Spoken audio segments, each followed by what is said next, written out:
ស្វាគមន៍មកកាន់ការឲ្យតម្រុយឆ្នោតខ្មែរលេខល្អច្បាស់របស់ Channel Admin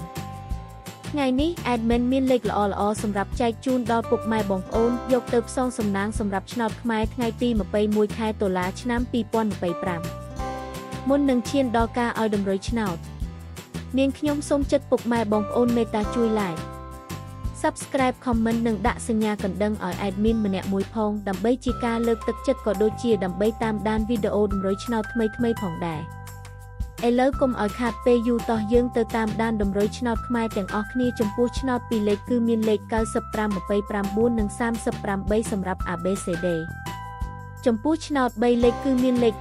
950គុណ984គុណនិង439គុណសម្រាប់លេខអូសខ្ទងគឺមាន20និង30សម្រាប់លេខអូសចាសឥឡូវនេះវីដេអូតម្រុយឆ្នោតរបស់ Admin គឺបានដល់ទីបញ្ចប់ហើយនាងខ្ញុំសូមជូនពរពុកម៉ែបងប្អូនដែលបានយកតម្រុយឆ្នោត Admin យកទៅផ្សងសំណាងជូនពរឲ្យហេងៗគ្រប់គ្នាចាក់ត្រូវគ្រប់គ្នាជម្រាបលាជួបគ្នាថ្ងៃស្អែកបន្តទៀត